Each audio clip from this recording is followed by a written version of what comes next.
What do you get when you add one Super Mario Land to another Super Mario Land? You get two Super Mario Land. You get Super Mario Land 2, released in 1992. After rescuing his side-hoe Daisy in the first game, Mario comes home to his private island to find out that Wario has taken over. Yes, this is where we got our first introduction to Wario, and doesn't he look beautiful?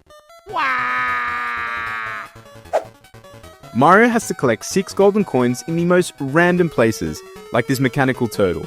I mean, I thought the first game was a fever dream. This is the what the f*** was Nintendo smoking edition of Mario Land. But as it stands, this is definitely a top 5 Game Boy game. It was leaps ahead of the first and had that typical Mario pick up and play accessibility. Nothing past or present really compares to this game, so you know what I have to do. I'm going to remake level 1-1 in 3D. And it all starts with this guy.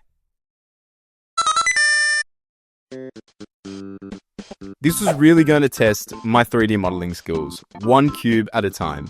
You can tell Nintendo really pushed the Game Boy to its limits when developing the sequel. I mean, how do we go from this to this?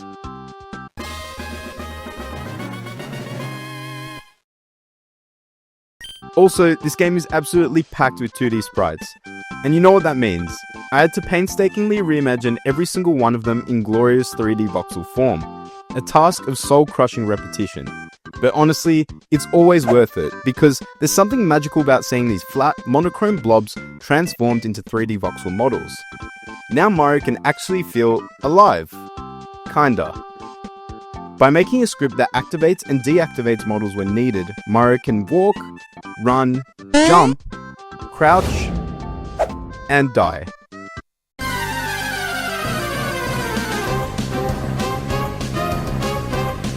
And it's Super Mario Land 2, so you know I had to put Wario in somewhere. Okay, enough messing around with Mario. Let's actually give him somewhere to go. The first thing to do was to recreate the textures from the original game. The rocks texture was easy, but the ground, I had to improvise a little, because you know, you can't see it in the original game. I initially went for a Minecrafty texture look, but it just didn't look right, so I went with a more detailed depiction. And little does Mario know, things are about to get a whole lot wider.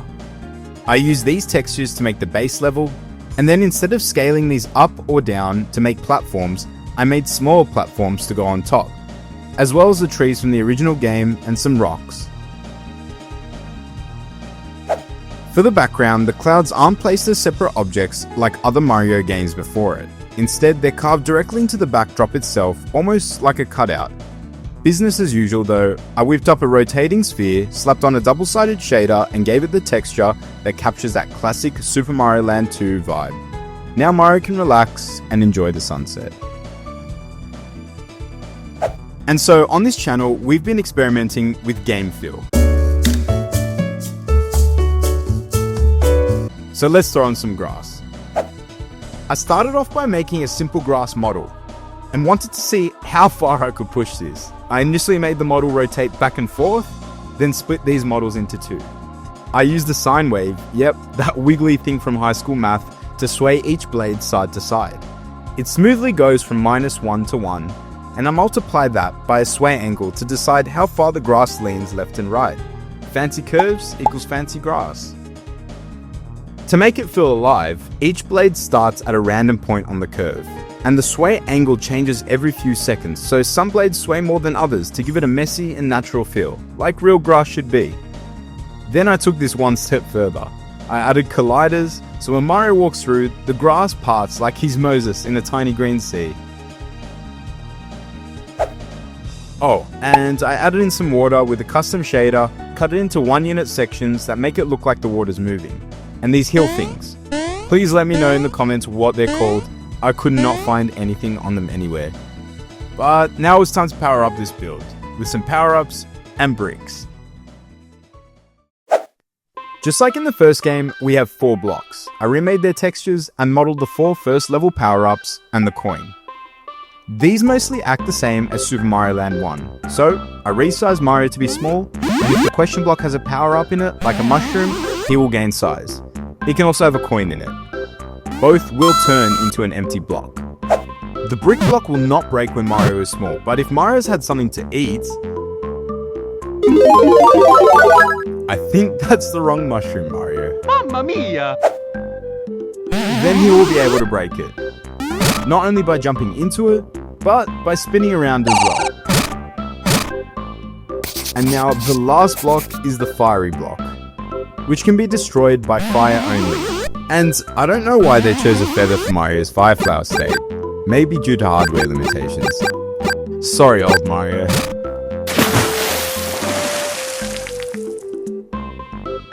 And, as usual, Mario can get a 1-up with a heart power-up and become invincible with the star. And instead of blinking this time, I made a custom shader that inverts Mario's colors and changed the voxel particles to a rainbow color. But what's a power-up without a use for it? So let's add in some enemies.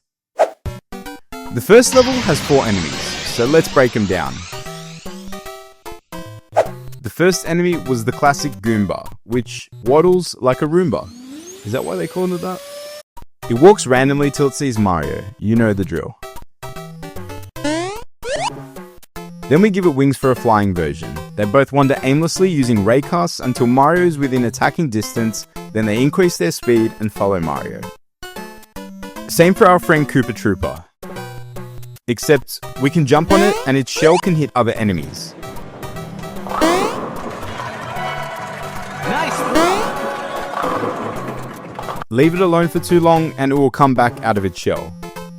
Yes, it can hurt enemies. Yes, it can also kill Mario. And yes, I forgot and it calmed me immediately.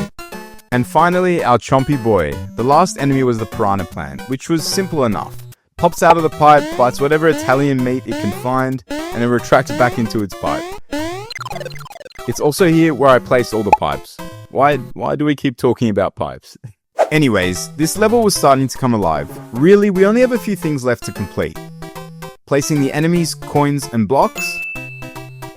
The end area. The UI was different from the first game. It has a counter for enemies, lives of Mario, coins, and the timer. It was simple enough to add these, so done. As well as a nice falling leaves particle system effect. Alright, under the pipes in this level is cool.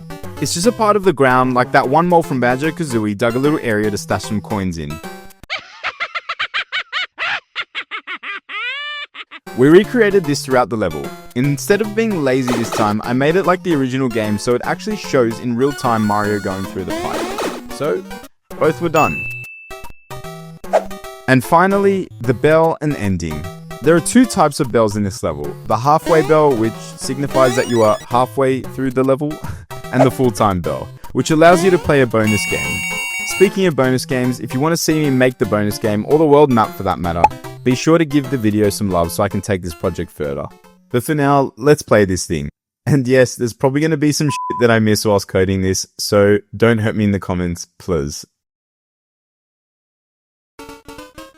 So yeah, this is Super Mario Land 2, and you know, it's really night and day when you compare it to the first game in the series. I was doing some quick research as to why this was, and it was actually due to something called bank switching, where a special chip was put inside Gameboy cartridges to allow games to swap chunks of game data in and out of memory on the fly. So I think this game's like 8 times bigger than Super Mario Land 1, and I probably spent 8 times more time on the farm creating this game. It was challenging, I have to say, because I mean, these really do end up looking great, but it can really take it out of you. The filming, the developing, to the editing. And that's probably why you see heaps of game dev YouTubers burn out, but I don't think that'll be me, because I'm enjoying it too much. Also, the flying Goomba, I realized after making this game that it actually turns into a normal Goomba when you stomp on it, and then you can kill it, but whatever. This is the game that also had the power-up for the Bunny Ears Mario, which is the carrot. And I was going to add it into this game, but it looked like it wasn't in, you know, World 1-1. So if I keep going the project, I'll definitely add that one in. Or maybe I'll do like Super Mario Land 3, the Wario one, considering I spent ages voxelizing Wario anyways. But in the end, you know, this was so fun to make, and they always come out amazing. We also just hit 1,000 subscribers as well. We're at about 1.1k. So appreciate everyone who subscribes. Keep subscribing, and stay tuned for the future videos, and enjoy the rest of this one. Thanks.